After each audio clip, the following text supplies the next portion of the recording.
مولاي صل وسلم دائما ابدا على حبيبك خير الخلق كلهم۔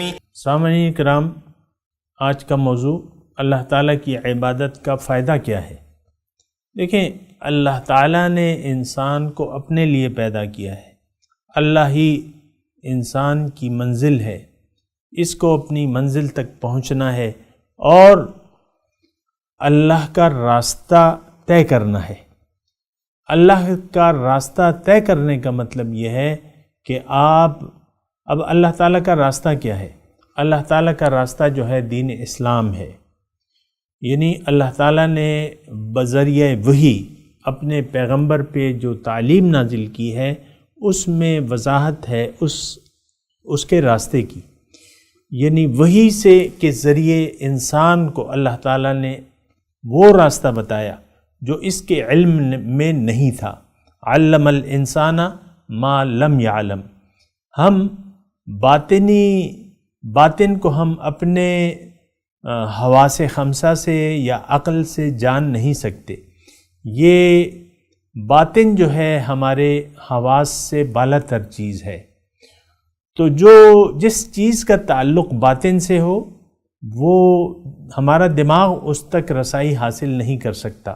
ہماری منزل اللہ ہے، ہمیں ہماری عقل کو یا ہم اپنی عقل سے اللہ کا راستہ معلوم نہیں کر سکتے، تو اللہ تعالیٰ نے اس کی ذمہ داری خود اٹھائی ہے کہ ان علینا للہدی، کہ انسان کو ہدایت دینا میری ذمہ داری ہے۔ تو جب اللہ تعالیٰ کی ذمہ داری بن گئی ہدایت، تو ہدایت اللہ تعالیٰ نے بھجوائی۔ ہدایت کیا ہے؟ یہ ایک دین ہے، زندگی گزارنے کے لیے ایک لائحہ عمل ہے، ایک ضابطہ حیات ہے اللہ کے راستے پر، اور یہ اللہ تعالیٰ کا راستہ ہے۔ اللہ کے راستے پر اگر ہم چلیں گے، یعنی زندگی اگر اللہ کی مرضی سے گزاریں گے، تو ہمیں بہت بڑا فائدہ ہوگا، اور فائدہ یہ ہے کہ ہم اللہ تعالیٰ کی ملاقات کے اہل ہو جائیں گے۔ اللہ تعالیٰ کی ملاقات کوئی آسان بات نہیں ہے، یہ بہت گران ہے۔ گران اس کے لیے بڑی قوتوں کی ضرورت ہوتی ہے۔ وہ قوت ہمیں سیدھے راستے پر چلنے سے مل سکتی ہے، وہ قوت ہمیں دین حق کا اتباع کرنے سے مل سکتی ہے، وہ قوت ہم اللہ تعالیٰ کو راضی کر کے حاصل کر سکتے ہیں۔ اللہ تعالیٰ کو اگر آپ نے راضی کر لیا، اور راضی وہ کیسے ہوگا؟ جب آپ اس کے بتائی ہوئی ہدایات کے مطابق زندگی گزاریں گے، یعنی صراط مستقیم پر چلیں گے، تو تب وہ آپ سے راضی ہو جائے گا اور آپ کو اپنی منزل مل جائے گی۔ یعنی اگر آپ اللہ کی عبادت کریں گے، اطاعت کریں گے، زندگی اس کی مرضی سے گزاریں گے، تو آپ اللہ کو پالیں گے، آپ اللہ کے قریب جانے کے اہل ہو جائیں گے۔ یہ عبادت کا فائدہ ہے۔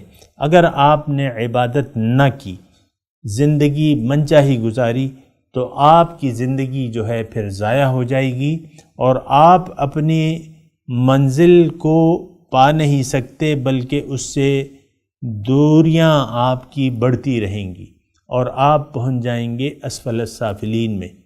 تو اللہ کی عبادت کا فائدہ یہ ہے کہ آپ میں اللہ سے ملاقات کی اہلیت پیدا ہو جائے گی، آپ میں وہ طاقت آ جائے گی کہ روز حشر آپ اللہ کا دیدار کر سکیں، آپ کی آنکھیں واہ ہوں گی، کھلی ہوں گی، ان میں بینائی ہوگی، اور اس بینائی سے آپ اللہ کی ملاقات اور اللہ کا دیدار کر سکیں گے۔ وآخر دعوانا ان الحمد للہ رب العالمین۔ مولاي صل وسلم دائما ابدا على حبيبك خير الخلق كلهم۔